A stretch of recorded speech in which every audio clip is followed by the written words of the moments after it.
o na nagbubuhat, kukuha na lang tayo dito, babayaran na lang para tagabuhat natin at taga-ayos natin. So, purihin ang ating Panginoon at ang hawak pa rin ng program o ng lahat overall sa anniversary youth council. So, mga young people po yung naatasan para hawakan yung ating pong anniversary. So lahat magsabing praise the Lord. Kala ko din ako mag-preach ngayon dahil na-preach ako tayo kanina.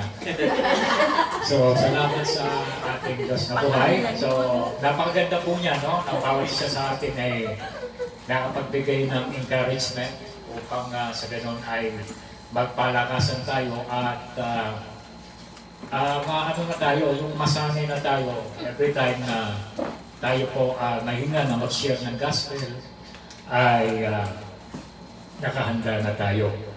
So ngayon po ang ating evangelistic service. Ako naman natutuwa mga kapatid sa pagkakalkal ko ng mga tawag dito, mga gamit natin. So nakita ko yung mga yung sermon outline na naagnas na. Ito, gagamitin ko yun. Plastic na lang. So ito po ay mga nasa 25 years nang na nakatago. Ito naman na-preach sa 19, nandito yung mga tape, 95, 96, 91. So ito po ay mensahe patungkol po sa kahalagahan bakit tayo tinawag ng Diyos. Ano ang ating magiging purpose dito sa mundo. So ang ating pong verse ngayon ay madalas natin mapakinggan, Acts chapter 1 verse 8. Acts chapter 1 verse 8. Yan po yung ating pong babasahin sa oras na ito. But you shall receive power after the Holy Ghost is come upon you, and you shall be witnesses unto me, both in Jerusalem and in Judea and in Samaria and unto the uttermost part of the earth. So yun po yung ating verse na yun. So sa pag-aaral natin, consider po natin yung pong programa ng Diyos, mga kapatid ko, for worldwide evangelism. At kung ang kapangyarihan na kanyang ibibigay sa bawat isa sa atin to enable na makapag-engage tayo effectively sa programa nito ng ating Panginoon. Ito po ang tunay na ministry, yung pong programa na gusto ng Panginoon na gawin natin. At dito po sa Acts chapter 1 verse 8 ay naglalaman ng napakahalagang mga punto para masunod natin ang sinasabi ng ating Panginoon. So ating pong suriin ito pong versikulo ito. Una, itong mga salitang ito ay isinalita ng ating Panginoon. Kaya kung babasahin natin ating Bible, kung ang dala natin yung King James Bible, naka-red letter yan. Pag sinabi mong naka-red letter, ang mismong speaker diyan ay ang ating Panginoon. At ito pong salita nito, binanggit niya prior sa kanyang pagbabalik doon sa langit. And malamang ito yung isa sa mga last words bago siya pumaylan doon sa langit. At bago man siya umakyat doon, ay nag-invest siya dito sa kaluluwa o sa mga anak niyang tinawag. In-invest niya rito, mga kapatid ko, yung special authority. Yung pong special authority na ibinigay ng ating Panginoon sa bawat disciple. Nag-invest siya bago siya umalis para sa kanyang mission na ibinigay sa bawat isa sa atin. So siguro alam niyo yung mission, no? Yung pong Great Commission na ibinigay ng ating Panginoon sa kanyang mga lingkod. So dito nga po mga kapatid, mababasa natin dito po sa salita ng ating Panginoon, Matthew chapter 28 verse 16 Ito po yung tinatawag natin Jesus Commission. Then the 11 disciples went away into Galilee, into the mountain where Jesus had appointed them. And when they saw him, they worshipped him, but some doubted. And Jesus came and spoke unto him, saying, All power is given unto me in heaven and in earth. And then sabi niya, Go ye, therefore, and teach all nations, baptizing them in the name of the Father, and of the Son, and the Holy Spirit. And then teaching them to observe all things whatsoever I have commanded you, and lo, I am with you always, even unto the end of the world.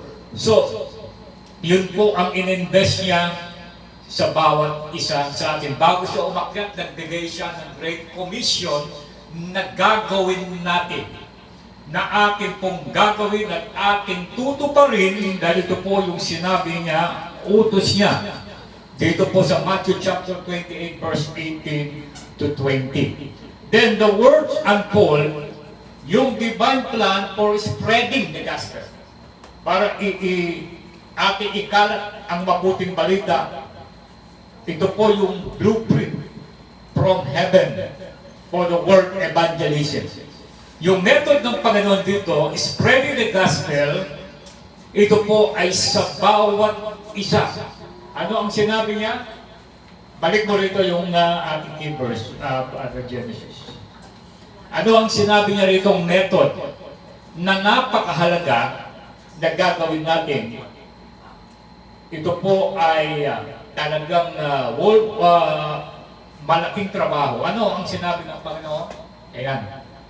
And ye shall be witnesses. Witness.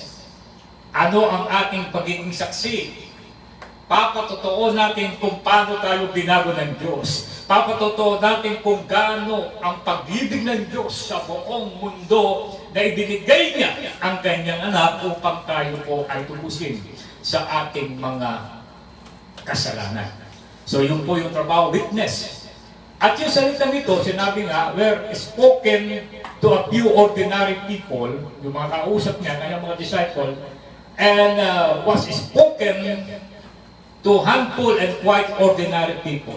Diba, may kantang God will use ordinary people. Diba, the Christian song na ganyan.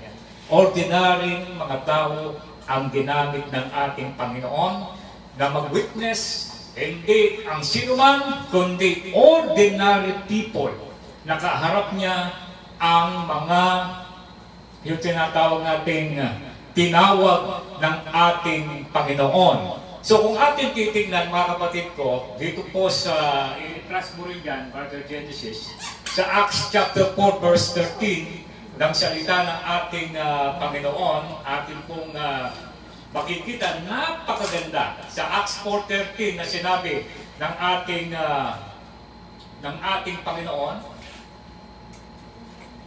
And when they saw the boldness of Peter and John and perceived that they were unlearned and ignorant men, they marveled and they took knowledge of them that had been with Jesus. So kung ating makikita, ordinary people, yung pong tinawag o sinabihan ng ating Panginoon ng Great Commission, sino siya? At nakakita nila, nung si Pedro ay nangaral na may katapangan at si John, sila'y nagsabi, hindi ba ito mga tao ito ay unlearned o ignorant men? Sila'y nagagtaka. And they took knowledge of them that they had been with Jesus. Kung ating titignan, great teacher ang kasama nila, ang ating Panginoon, every second, every minute, sila po ay nakakatanggap ng spiritual revelation galing sa ating Panginoon o mga turo at mga aral. So kaya nga, ang sabi nito, hindi kilalang tao sa mundo, hindi yung well-educated na tao sa mundo, ang sinabihan ng Panginoon, ordinary people. Dahil magsabi, praise the Lord. Praise the Lord. Kahit sino. Kasi minsan ang tanong nila, paano po ako mag-witness? Paano ko po i-share ang mabuting balita? Wala akong alam sa Bible. Wala akong kaalam-alam sa Bible. Ginamit ka ng Diyos, inutusan ka sa ordinary people, sa kanya lahat sabi, hindi kita iiwan, hindi pababayaan man. At tutulungan kita, sabihin mo lang, ano kasi ang pag-witness? Sasabihin mo, nasaksihan mo kung ano ang ginawa. Di ba? So, ganun, kasimple, ang binigay na aksyon ng ating Panginoon. So, this word were spoken for us. Just much, and for the Lord first followers. Katulad din po nila, inutusan tayo ng ating Panginoon sa kanyang Great Commission. Kahit sino tayo, huwag tayong matakot. Kasi sabi natin, hindi ako qualified para mag-witness. Mamaya makita natin paano magiging qualified na sinabi ng Panginoon na maging witness. Balikan natin ang ating givers. But, ye shall receive power after the Holy Ghost is come upon you, and you will be my witnesses. Hindi niya sinabi, mag-witness naman kayo at bibigay kong Spirit. Ibibigay niya muna yung power. Ano yung power? Yung Spirit ng Panginoon na titira sa atin, na magtuturo sa atin sa lahat ng katotohanan. Kaya pag nagsalita ka, hindi ka man learn. Pero ang Panginoon magsasangkap sa iyo, magiging mouthpiece ka ng Panginoon. Habang nagsasalita ka, tuloy-tuloy. Hindi naman ikaw magpapandig. Ang Panginoon ang magpakumbinse, ang kanyang banal na Espiritu. Dahil ang bawat lumabas na salita ng Diyos ay matalim at may kapangyarihan na pag tumama sa puso, walang matigas na tinapay sa mainit na kape. Ibig natin sabihin, walang matigas na puso sa mainit na nakalusaw na pagmamahal ng ating Panginoon. Amen? Ordinary, katulad natin. Sinabi niya, the gospel is to be spread today. Sinong mga tao ang mag-spread ng gospel? Ano ang ating mga resources for doing these important works? Ano ang sinabi? We must do 5 things. Una, para maging epektibo ka, na bilang tinawag ng ating Panginoon, kailangan makita mo yung pangangailangan. We must see the need. Kailangan ba ng mga tao ang mabuting balita? I-recognize natin, ma-feel natin yung deep and desperate spiritual need of men and women na ating nakikita sa paligid. Marami tayong mga nakikita minsan na nakibat ditong taong lang niya. Mga kapatid ko, except na magalit ka, mahabag ka sa mga tao. Dahil iyan ay inilagay ng ating Panginoon sa atin upang makita natin, kailangan ba natin na sabihin o witness ng kabutihan ng ating Panginoon? Not to a religious organization or denominational system, but the living, victorious, living God, our Lord Jesus Christ. Siya ang ating patututuanan, hindi yung ating sekta o sistema ng sekta natin o ng religion natin. Ang patutuhanan natin, i-witness natin na ang Panginoong Jesucristo, ang purpose niya kung bakit siya nagpunta sa mundong ito upang tubusin tayo sa ating mga kasalanan at ibigay ang kanyang buhay upang tayo ay maging malaya laban sa kasalanan at sa bondage si Satanas. Amen? Kaya nga, mga kapatid, nakikita ba natin yung panahon ngayon na ang dapat ipangaral hindi ang religion natin, kundi yung napako-sa-krus na buhay na maguli ang ating Panginoong Jesucristo. So ano ang dakilang kailangan ngayon ng mga tao? Sa lahat, sa buong mundo, yung living touch with the Lord Jesus Christ. Sa pamamagitan lamang ng ating Panginoon sa Kristo, ibalik natin yung ating fellowship sa Kanya o communication sa Kanya at mag-i-enjoy tayo ng tinatawag natin kaligtasan. Dahil walang ibang daan. John 14:6, sabi ng Panginoon, I am the way, the truth, and the life. And no man cometh unto my Father except by me. Ang ating Panginoon Kristo lamang ang dapat natin i-share sa mga nangangailangan kayo. Tingnan natin kung paano tumingin ang Panginoon sa mga tao. Tinignan niya yung marami ng multitude with compassion.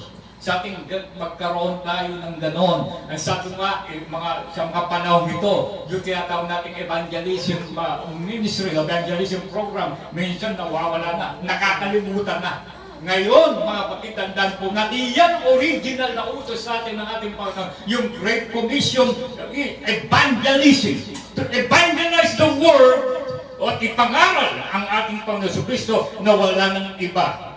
John 14:6, sundan mo ng Acts chapter 4, verse 12, Brother Genesis. Bakit? Ano ang sinasabi? Jesus said unto him, I am the way, the truth, and the life. Yung isa pa. Sundan mo sa... Yan. Neither there salvation in any other.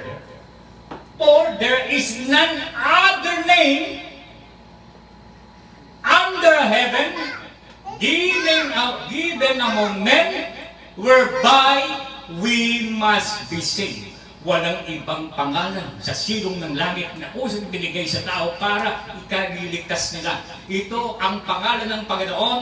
Ang pangalan niya, Jesus Christ, the name above every name, Yesu Kristo, labaw sa kanang ngalan. Nasabi nga ng mga taga Cebu, mga kapatid, sabi nga, there is walang kaligtasan kung wala ang Panginoon. Sino ang pangalan ibinigay rito sa atin na dapat itaas, na kapag naitaas na siya, palalapitin niya ang lahat ng tao sa Kanya, walang iba kundi ang ating Panginoong Yesu Kristo. Amen? Kaya nga,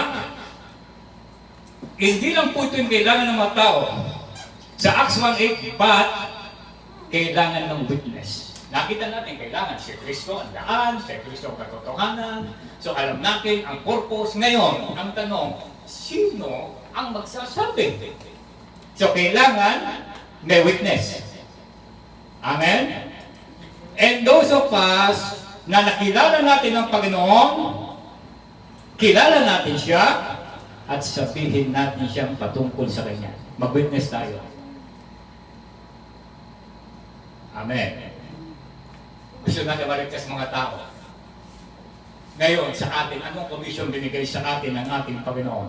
Pakilagay mo, Brother Genesis, Romans chapter 10, verse 14 to 15. Romans chapter 10, verse 15, ano ang sinabi na salita ng ating Panginoon? For whosoever shall call upon the name of the Lord shall be saved. Totoo naman. Yan yun ang kailangan. Now, how then shall they call on Him who they have not believed? Paano nga na tatawagin ang Panginoon kung sila hindi naniniwala? And how shall they believe in Him na hindi naman nila naririnig na? O walang nagsasaksi, walang napapakinggan? And how shall they hear without a preacher? And how shall they preach except they be sent? As it's written, how beautiful are the feet of them that preach the gospel of peace and bring glad tidings, the good news of good things. So makikita natin ang sinabi ng ating Panginoon. Para maligtas natin, tumawag ng sa Panginoon, ibig sabihin tumawag, kasi sabi, bakit sinabi ng isang sita sa itilat ng tumawag sa Panginoon ay maliligtas? Ang ibig sabihin dito, yung salitang, ang tumawag sa Panginoon ay tumanggap, dumaan sa proseso ng kaligtasan, and then, paano nga naman nila maririnig yung proseso ng kaligtasan ng ating Panginoon Kristo? Paano nila maririnig? Kung walang, o hindi sila naniniwala, paano naman sila maniniwala kung walang magsasabi? At hindi nila napapakinggan. At paano sila magpapakinig kung walang mga ngaral o walang mag-share? And how shall they preach except in sent? Kaya sabi ng iba, hindi. Ang sinukulang dapat, ang nandoon. Liliwanagin natin, but you shall receive power. After the Holy Ghost is come upon you, that be witnesses unto me, both in Jerusalem and in Judea, in all Samaria, and unto the uttermost of the earth. And sabi niya, go ye into all the world and preach the gospel. It is not declarative, it is prescriptive na sinabi ng ating Panginoon na sa bawat isa sa atin ay may authority. Kapag dumating ang Spirit, magiging witness tayo ng ating Panginoon. Amen? So kaya napakahalaga, mga kapatid ko, kailangan may magsishare. Minsan nananalangin tayo eh. Gusto ko namin, gusto kong masave to, Panginoon. Pinapanalangin mo, bakit? Naririnig niya ba yung daan sa kaligtasan? Sineshare mo ba ang daan sa kaligtasan? Siya nagtatanong, bakit po ang hihina ngayon nung pagdami ng mga churches ngayon? Napabawasan dito, lipat dito, lipat dito. Bawas lang eh, lipat-lipat lang eh, dagdag bawas eh. Wala talaga yung explosive na evangelistic work na katulad ng mga apostol na unang mangaral sila. Nung duwating spirit, dun sa Acts of the Apostle, 5,000 na dinagdag. O nagbugso pa lang ng pangangaral nila yon. Mga kapatid, ng tinatawag na salita ng ating Panginoon. So kung walang mangangaral, walang mag-share, walang makakapakinig. Paano sa pamananampalataya kung walang nag-share sa Kanya? Amen? Kailangan makita natin yung pangangailangan ng mundong ito, mga tao sa paligid natin, ang kailangan nila ang ating Panginoong Jesucristo. Hindi nila kailangan ng ayuda, hindi nila kailangan ng anumang bagay, ang kailangan nila ang kaligtasan. Dahil pag nakuha mong kaligtasan, lahat ay ipagkakalob sa iyo ng ating Panginoon. Amen? Lahat ipagkakalob sa atin ng ating Panginoon. Kaya pag nag-witness ka, sabi nga kanina, huwag kang mag-worry. Pag nag-witness ka, hindi, magsalita ka lang. Magsalita ka lang. Salita mo salita ng ating Panginoon. Ito ang kulang, yung pag-share ng mabuting balita. Noong araw, naalala ko nga pag-upus-upus. Yung sino mang katabi mo, witnessan mo, kakusapin mo. Teka saan ka? Huwag kang mag-alala, hindi ako dapper. Teka saan ka? Kaya sa pagbaba, convert na. O nabigyan mo ng taxi. Minsan, hindi na ginagawa noon, pagkakit namin sa bus, pero wala kami talasukot. Kami pa namimigay ng candy. Sa bus ministry, sa preaching. Sa lugar, ayan. Hindi ka pwedeng matuldo, kailangan maganda yung nangingisda eh, hindi mo pwedeng bato yung isda eh. Kailangan maganda yung pananalita hanggang sa yun ang araw, gano'n, sinesya. Kaya marami nananampalataya. Ngayon, meron ka na ba nakikita nag-witness ng bahay-bahay? Wala. Ano ang kinakabalahan ngayon? Marami. Hindi na nagsishare ng mabuting balita, nakuha ang kaligtasan. Pagdating ng Sunday, hindi church day. Fun day. Fun day. Karamihan ng mga mananampalataya ganito. Imbitahan mo lahat yan sa worship. Maraming dahilan. Kung imbitahan mo yan pupuntang Boracay, libre lahat. Ay, talaga! Bis na bis pa yan. Talagang kompleto, ang lalaki ng bag. Pero pagdating sa gawain ng Panginoon, paano nga natin masishare? So kailangan ibigay natin, i-share natin ang mabuting balita. Yan ang kailangan natin eh. Amen? So lahat magsabing praise the Lord. Ngayon, tama po yun na tayo i-share. Paano naman i-share? Busy ko sa trabaho. Alam ko, Pastor, alam ko kailangan ng kaligtasan. Paano ko i-share? Busy ko sa trabaho. Walang Panginoon maging busy sa'yo. Maya nalangin ka, sabi ang Panginoon, busy ko. Gusto niyo yan? Panginoon, di ko maramdaman yung presensya mo. Sorry anak, busy ko. Ano sabi? We must find the place. We must find the place.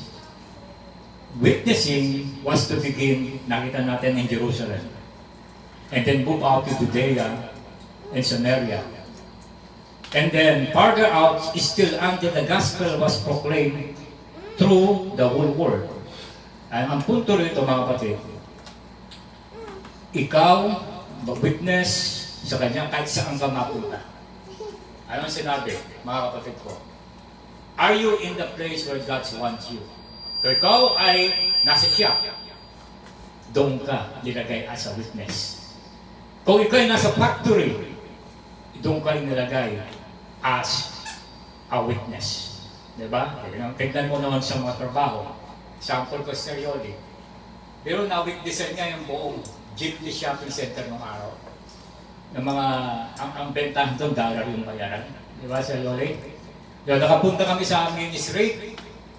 Pag may Bible study, ang gandang tignan. Naka-uniforme pa lahat doon sa bulwagan nila sa taas. Belly break with protect na tea.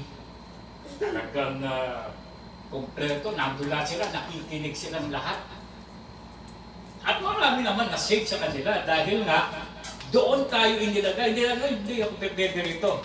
Hindi. Ang Diyos gagamitin tayo saan man tayo naroon. Amen? Eh, nasa office ka, ano ba yung kasama mo sa office? Wala kong pangangailangan na Kristo yan? May kaluluwa ba yan? O meron o wala? O, minsan sa bahay, saan man tayo ilagay ng ating Panginoon, He wants you to be witness. For the Lord needs witnesses everywhere. Kasi katulad ba, hindi po ako full-time eh. Kasi nung araw pag full-time, katulad lang ginawa, witnessing, everyday, lakad, yan. Pero tayo na yung trabaho. Sabi, paano? Mga kapatid mo, talino nga ang Panginoon eh. Kung ikaw ba'y full-time, makapunta ka sa opisina? Kung ba'y full-time, makapunta ka sa factory? Kung ikaw ba'y full-time, makakapenetrate ka sa loob ng kumpanya? Hindi eh. Sino ang gagamitin? Yung mismong nandoon sa loob. Amen. Kaya napakahalaga ng ating role doon sa mga kinagagalawan nating lugar na kung saan para tayong tititik na binabasa ng mga tao as a witness ng ating Panginoon sa Kristo. Kahit saan, it's possible of course. Magka ng Japan, sige, mag-press ka sa Japan. Kahit di ka marunong mag-Japan, matututo ka. Ha? Africa, sige. Kahit Belgium, o saan ba lugar, dito na lang sa akin. Dito na lang sa akin. Kahit saan ka mapunta. Mapunta ka sa, alam nyo, kung tutuusin, napakalaking opportunity sa akin. Sa lugar na ibinigay sa akin, may ibinigay sa Imos. Kung lahat na trabaho dyan mag-witness, yung lugar na yon, tulad po, mga kapatid, as a minister, alam ba ako na ilipat sa isang lugar? Ang ganyung bahay nga, napunta ko halimbawa sa General Santos. Wala akong kilala ron. Eh sasabi mo, maghahanap muna ako dito ng fellowship para okay naman. Tandaan mo, kaya ka lang doon may purpose ang Panginoon. Nag-iisa ka, ano sabi na pag hindi ka iiwan, hindi pababayaan. Ordinary ka, hindi wala kang alam doon, at hindi ka tatas sa mga salita ng Diyos, sabi na pag hindi kita iwan. Binigay niya nga ang Espiritu para makapagsalita ka na yung salita. Kailangan ikaw tumupo roon. Binhi kasi tayo, at sa tayo nilagay na lugar, may purpose ang Panginoon. Amen? Dahil magiging saksi doon, magiging witness. Kahit saan tayo magpunta. Amen. So kaya yung katwiran natin, kasi may trabaho ko, busy ko eh. Hindi. Lalo na ngayon, napakabilis ng communication ngayon.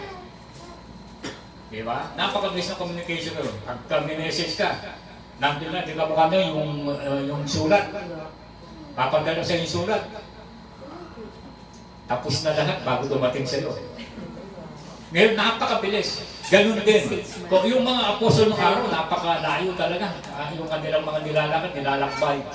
Para share lang mabuting balita. Sa atin, panahon natin internet na. Amen? Napakaraming pagkakataon na may share natin ang mabuting balita. Pero kung nagsabi, ginawa ko pa, hindi effective mo eh. Ano ba ginagawa mo sa social media? Ano ba suit mo? Lagi ko naka-bathing suit. Tapos kumikempol-kempol. Marami kang mahihikayat ng mga follower, pero yung pagliling ko sa Diyos hindi mo mahihikayat. Amen?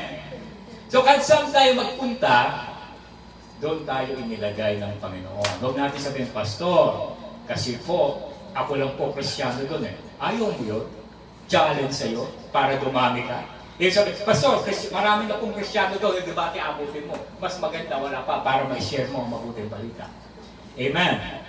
So, kahit saan tayo magpunta, opisina man, paaralan man, tayong lahat ay may komisyon na binigay ng Panginoon na i-share ang mabuting balita. Amen. Pero matapang tayo, isineshare ang mabuting balita. Pangalawa, mga kapatid ko, We must find a place, wala tayong problema dyan, kahit saan tayo. And then, we must live the life. Ayan, importante. Ipamuhay natin ang buhay ng binago ng ating Panginoon. A Christian witness is first and foremost a Christian who's really living the Christian life. Pag ikaw'y nagsasaksi sa isang krimen, di ba unang dinigiba ng kalaban yung credibility mo para hindi ka napakinggan. So, ganun din si Satanas. Ang una niyang titirahin yung credibility mo, buhay mo, kaya napakahirap, mga kapatid, na i-share mabuting balita. Lalo na ngayon, lagi tayo ng mga marami na naglalay. Kung ikaw'y nag-preach live, siguraduhin mo na nagiging example ka. Dahil napakahirap. Noong unang labas po ng live, marami pong mga talagang puro basa rin lumabas doon sa mga iba. Bakit kaya? O, di ba? Kaya, siguraduhin natin kung mag-witness tayo, harap tayo, lalo na sa panahon natin ng internet, global yan, kailangan we must live the life. Amen. Kailangan natin, mga kapatid, ina-exhibit natin si Christ sa buhay natin. Tingnan mo, Brother James, sa Titus chapter 2, verse 10. Titus chapter 2, verse 10 na sinasabi. Not all, Tagalogin mo, hindi mabasa.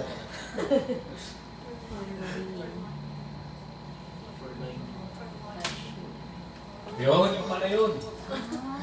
Huwag magagdaya, kundi magpakita ng buong buting pagtatapat upang pamutihan ng lahat ng mga bagay ng aral ng Diyos sa ating tagapagligtas. Ibig sabihin dito, mga kapatid ko, na sinasabi, adorning doctrine sa English, mga kapatid ko, ibig sabihin, yung aral na nakikita sa yung tama, ano ang tamang aral? Yung buhay na may pagbabago. Which literally exhibiting Christ sa mga taong nakikita sa atin. Anong pong privilege to be witness for the Lord?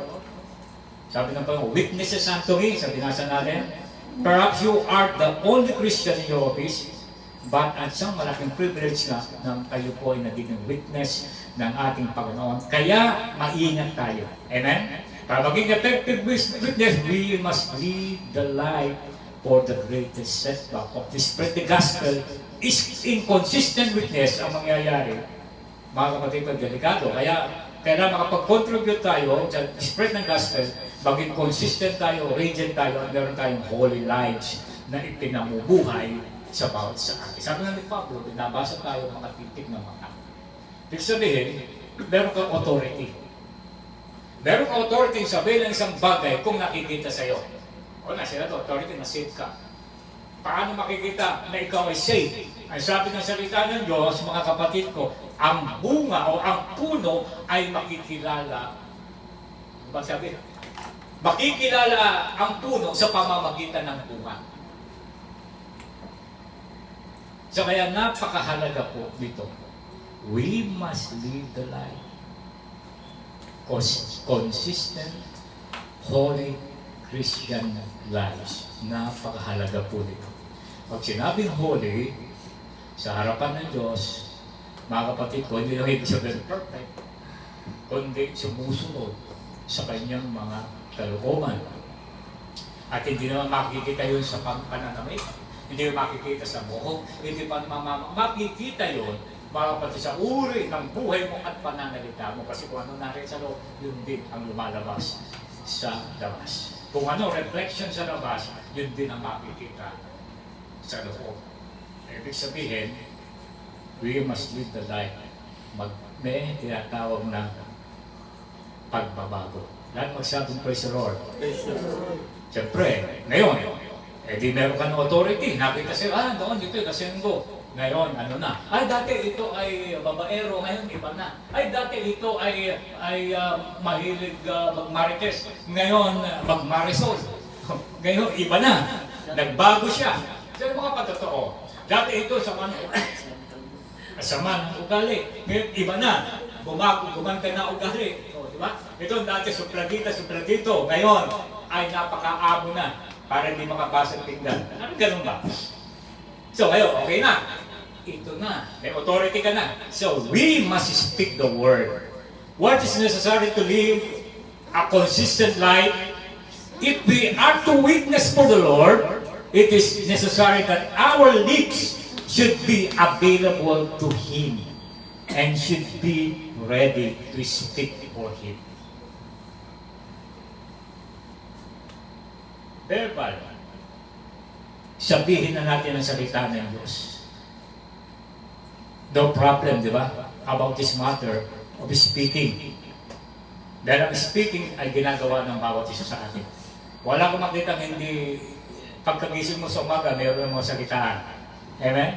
And everything else, mga kapatid, why not about Him whom we love and whom we serve, ang ating Panginoon, yung ating sinasabi, yung ating witness. Sino pa ba ang makakahigit sa Panginoon pag sinabi mo, siya ang tagapagligtas, siya ang kailangan mo, siya ang kailangan ng mga tao na nangailangan, na nahihirapan sa buhay, may mga karamdaman, siya ang kailangan. Ang bansang nahihirapan, ang bansang naguguluhan, ang Panginoon ang kailangan ni siya. Amen. Yung kanyang salita. Bakit? Psalm 107 verse 2.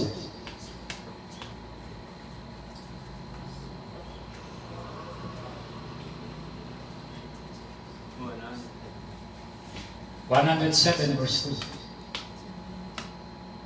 Sabihin gayon ang tinubos ng Panginoon na kanyang tinubos sa kamay ng kaaway. Ibig sabihin nito, sabihin natin kung paano tayo tinubos ng Panginoon, paano tayo iniligtas ng ating Panginoon. Yung gospel, anong gospel? Sabi nga po sa Pablo, po sa Peter, ang mabuting balita ay yung balita ng Panginoon si Kristo na namatay sa krus at muling nabuhay at tinubos tayo sa ating makasalanan. Yun ang good news. Hindi yung, ang tunay na balita yon. Hindi yung, pag kayo naglingkod sa Diyos, limpak yung napagyato, limpak na pagpapala. Hindi po yun. Bonus na lang yun, ibig sabihin. Ano na lang yung dagdag na lang ng Panginoon. Ang importante doon, yung kaligtasan mo, sigurado ka. Amen? Ano mang mangyari sa atin, sigurado tayo. So, yun yung napakahalaga. And, marami yung nag-excuse. Hindi yung marunong magsalita na din ang kikalata. Itong reason, ito sinabi ng Panginoon. Sabi ni Jeremiah, Panginoon, hindi ako marunong magsalita eh. Wala akong alam tungkol dyan eh. Jeremiah chapter 1, verse 4 to 9. Ang salita ng Panginoon ay dumating sa akin na nagsabi, bago kita inanyuan, sa tiyan ay nakilala na kita. Bago ka lumabas sa bahay bata, ay pinaging banal kita. Inalal kitang propeta sa mga bansa. Na magkagay sinabi mo, ha Panginoon Diyos, narito hindi ako marunong magsalita. Sapagkat ako'y bata. Ngunit sinabi sa akin ng Panginoon, huwag mong sabihin, ako'y bata sapagkat saan mang kita susuguin ay paroroon ka at anumang iutos ko sa iyo ay sasalitain mo.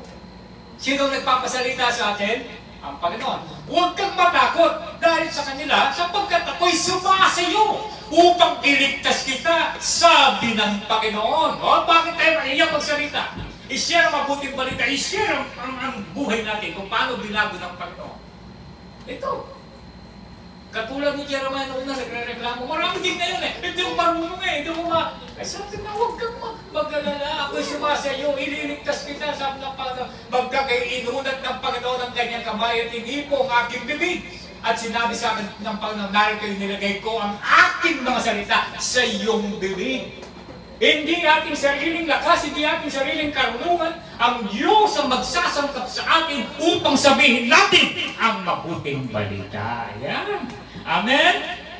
Eh, walang magre-reklamo. Ba't magre-reklamo na hindi ako marunong magsalita? Yan. Maraming nag-excuse. Bata pa ako sa pananampalataya. Ano sabi ng Panginoon? Inilagay ng Diyos ang salita sa iyong bibig. Sabihin, siya yung naglagay. Amen! Kaya magsalita ka lang. Lahat magsabi, praise the Lord. Oh, kita mo? So, yung early church grew because the early Christian gossiped the gospel. Hindi gossip yung kapitbahay, ginagasip. Kundi yung ginagasip niya, ginichismis niya, yung mabuting balita. Yan ang magandang marites. Mari, anong latest? Diligtas. Anong latest? Anong isang araw? Talagang giting nagkipit ako. Kaya tumawa ako sa Panginoon. Pagdukot ko sa putaka ko, meron pala naiipon na isang dano. Tingnan nyo na. Meron ako ng provision ng ating Panginoon. No? Dahil magsabi, praise the Lord. Speak ang pinag-uusapan. Ayaw naman itong mic. Ha? We must speak the word. O, sino po nahihiya sa atin ngayon magsalita? Alam nyo, sa panahon ng early church, yung bang Diyos ng mga apostol at ang Diyos natin magkaiba. Alam nyo, sa buong aklat, yung Acts of the Apostle ang walang wakas. O yung ibig sabihin, walang tinapos na. Sa nawa, wala eh. Ibig sabihin, continuous po ito. Itong apostolic teaching, apostolic doctrine, ay continuous, mga kapatid, na ipinangangaral ang mabuting balita. Amen. Pero sa panahon natin, masakit man sabihin, natatabunan na ito ng mga prosperity gospel. Natatabunan na ito ng mga prosperity gospel. Ang iniisip na lang, sabi nga sa uling araw, iisipin ng sarili, magiging maibigin sa salapi. Yun na ang iniisip eh. Pero kailangan talaga ibalik natin sa basic. Ang ating tunay na trabaho, sabihin, i-share ang mabuting balita. Amen? Amen. So, walang mahihiya sa atin. Sabi nga natin, ngayon 2021, meron tayo X1, umapunta tayo ng bawat isa. Hindi naman, kung isa, naabot natin, meron nga sa iba sa inyo. Maabutan, tatawagan na, Starbucks tayo. Starbucks, baka naman. O, Starbucks tayo. Ba, alam mo, isang tawagan lang eh. Nandun na. Starbucks. Ganito ka rin pumasa. I-share mo mabuting balita. Para di ba? Lahat ng paraan para makapagsalita ka saan i-share mo ang mabuting balita. Huwag nating sayangin yung panahon. Amen? Huwag nating sayangin yung panahon. Meron ko napanood na play ng mga young people nung youth camp dyan sa may Orion Bataan. Pinakita ko yung kwento na meron isang kaibigan ng lumot. Ilang taon niya nang kasama, hindi niya sinesira. Na-aksidente doon sa Marilaki. Alam mo Marilaki? Sa Nagpepe. Na-aksidente. Ngayon, namatay. Siyempre, na-aksidente, namatay. Anong gawin niya? Ilang araw siya natutulog. Nakikita yung kaibigan, sinisisi siya. Bakit hindi mo sa akin sinabi ang Panginoong Jesucristo? Bakit hindi? Lagi yun naging bagbag sa kanya. Parang laging naalala. Siya ay silent Christian. Christian pero religious siya. Pero after that mangyari, mga kapatid ko, talagang sa evangelism, nakapokus ang kanyang ministry dahil sa Panginoon. Gusto ba natin pangyaring dalawa, mga kapatid? Habang din panahon, sabihin natin, huwag kayong mahiya, huwag kayong matakot. Dahil ang sinasabi niyo naman, si Kristo, wala nang iba. Yan ang saligtasan. Ang dala mo, bakit hindi ka mahiya? Ang dala mo, second to none. Bakit? Mga kapatid ko, dahil ang produkto mo, Word of God. So kaya ibinigay ang Spirit sa ganong purpose. Then sabi, ang Holy Spirit binigay sa revival day, sa kaligtasan yan. Sabi rito, basahin natin. And when the day of Pentecost was fully come, they were all with one accord in one place. And suddenly there came a sound from heaven as of rising mighty wind, and filled all the house where they were sitting. And there appeared unto them cloven tongues like a fire sat upon each of them, and they were filled with the Holy Ghost, and began to speak with other tongues as the Spirit gave them the utterance. And they were dwelling in Jerusalem, Jesus devout men out of every nation, and not in every nation, under heaven.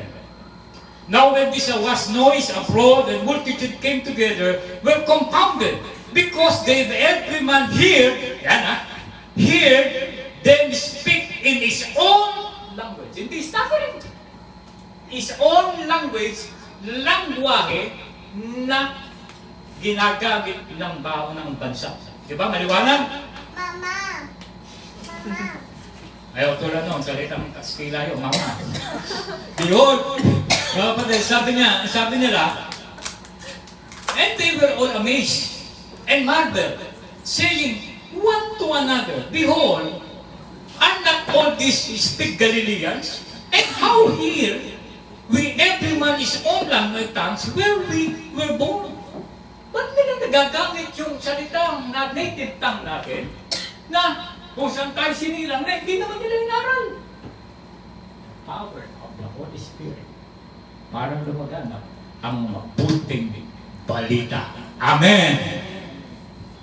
Iyan ang ibig sabihin niyan. Ang purpose niyan kung bakit binigay ang Espiritu ng ating Panginoon. Tuturo sa atin sa lahat ng katotohanan. Diba? Binigay sa atin na nalalangin tayo. Kung tayo nga, sabi nga ng kanina, mga kapatid ko, sabi, if you then able-minded as you are now, how to give God give to us advantage to your children, how much more will your Heavenly Father give the Holy Spirit to those na umihingi sa Kanya? O, di ba? Kanina yan, sa ating brother may binasa mo, yan. So, ibinigay sa atin yung Holy Spirit sa patuloy na umihingi sa Kanya. Sa purpose, mga kapatid ko, ng kaligtasan.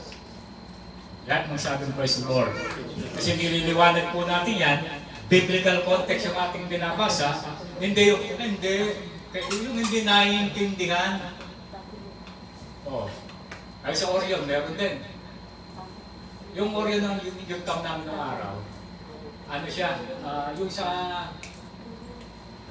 kung yung mga tawag doon, sa Bataan, yung mga refugee ng araw, Vietcong ba yung tao? Ang ganda ng mga doon.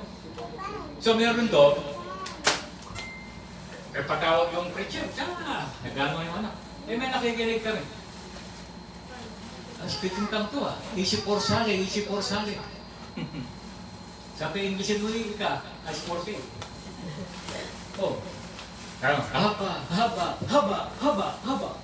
Haba, umahal. No! Bible says, the Holy Spirit, ang purpose, binigay niya para sa evangelism. Amen! Pero mo halimbawa ako, hindi naman ako Ilocano. Tapos biglang, may rito Ilocano, halimbawa, hindi marunong ng Tagalog. Halimbawa lang, hindi naman, siyempre naman, halimbawa lang. Tapos nag-preach ako rito ng magsisip siya kasi maunawaan niya. Diba? Tulad pag ikaw nasa Cebu, managalog ka sa Cebu, di ka papansin mo. Pero pag nag-preach ka ng kanilang salita, siyempre, maramaon naman, tuwan-tuwa sila. Nararamdaman nila. So, ganun din ang ginawa ng ating Panginoon. Amen? So, yan po, ang kaugnayan, magkakaugnay yan. Binigay yung Great Commission, bago kayo lumabas, isingin yung Spirit. Doon dumating ang Spirit para sa World Evangelism. Ano sinabi ng Panginoon? Anong nangyari? Tumanggap sila ng Spirit, nagsalita ng iba't ibang wika ng mga nandoon. Ano nangyari? 5,000 ang itinagdan. So lahat ay magsabing, praise the Lord. Yan, tanggapin natin ang Spirit ng ating Panginoon. Hindi po ito tinatawag nating konteksto ng anumang denomination. Konteksto ng salita ng ating Panginoon. Maliwanag Di ba? Speak in His own language. In this stammering. Yung hindi mo maintindihan. Abracadabra. Ababababang. Kaya may mga ganun Mag-ingat na ito. Ang purpose ng Spirit talaga. Mga kapatid. Ano tumanggap? Ito, binigay special ang pagkakagawa ng Spirit o pagbibigay ng Spirit. Purpose yung pagbibigay. Ngayon, meron din binibigay ng Holy Spirit kalakasan. Ano mga gift ng Holy Spirit? Iba-iba di ba? Hindi lang speaking tongue Di ba? Nakalagay sa Bible, hindi lang speaking tongue. Hindi lang, ayun nga, nung dumating yung Holy Spirit, initial outpouring of the Holy Spirit with the purpose na evangelize the whole world. Dahil programa ng Panginoon yan napakahirap. Yung 5,000, iba-ibang salita. Punta mo isa-isa yun. Salita mo, Grego. Hindi, di ba? Yung salita. Kaya na, nagtaka, teka. Di ba ito hindi mga aral? Di ba ito Galilean? Bakit marunong sila magsalita ng salita natin? Yun ang kamanghamang. Dahil ang Diyos na kamanghamang nga, ibigay ang espiritu ng karunungan at katotohanan upang maunawaan ng mga tao ang kailangan nila ng kaligtasan sa buhay nila. Amen! Palakpakan po natin ang ating Diyos sa buhay. So kaya sa atin, it's one which one, ibalik natin yung basic na itinawag sa atin ng ating Panginoon. Discipleship yan, mga basic yan, mga kapatid ko, na iyan naman ang napakahalaga. Yan ang tunay na mission. Lahat magsabing praise the Lord. Diba? Hindi ka mission. Yung mission dati, magpatayo ng mga lalaki simbahan. Sa panahon ng apostol, wala nga simbahan na naitayo rin eh. Puro house church eh. Diba? Tingnan nyo sa Bible. Puro house church, yung mga naitayo doon. Sa bahay-bahay sila. Nagpalang nag-share ng mabuting balita. Eh, tumarami. Diba? Kasi hindi lang tayo nandito nagbibisin sa apat na sulok ng lugar na ito, kundi ang ating tunay na trabaho ay nasa field. Nasa field tayo, nag-share tayo ng mabuting balita. So kaya, ako yung makasag na nananampalataya, itong napag-usapan natin, ay nagbigay muli ng tinatawag natin motivation sa atin upang i-share ang mabuting balita sa layunin na ito po ang tunay na utos sa atin ng ating Panginoon. Great Commission. Great Commission. At ito po, ang ginawa natin mga kapatid, wala pong konteksto sa anumang bagay, kundi sa salita ng ating Panginoon. So malinaw na sa atin, yung speak in other tongues, naiintindihan, may lengguwahe sa mundo. Amen? Pero napatunayan na ganyan, na tunay na nag-speaking tongue, nagsalita ng pagpupuri, kanta, Hebrew ginamit. Pero hindi man nag-aaral ng Hebrew yun. Pero nung dumating sa kanyang spirit, nagsasalita siya Hebrew. Pero hindi niya ako nakausap dahil hindi naman ako Hebrew eh. Kaya sa naman nahimik ka, wala mag-interpret. Sabi ang Biblia, di ba? So, nagpapalakas sa iyo yan. Kaya hindi pwede magsalita wala ka na mag-interpret. Kaya mayroon. So, lang magsabing na, praise the Lord. Tumayo po tayo lahat mga kapatid sa pagkakataon ito.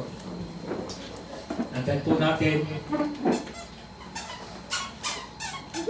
go out to witness for Him, relying upon Him, and upon the empowering, mga kapatid. Siya lamang tagapagligtas, i-share natin ang mabuting balita.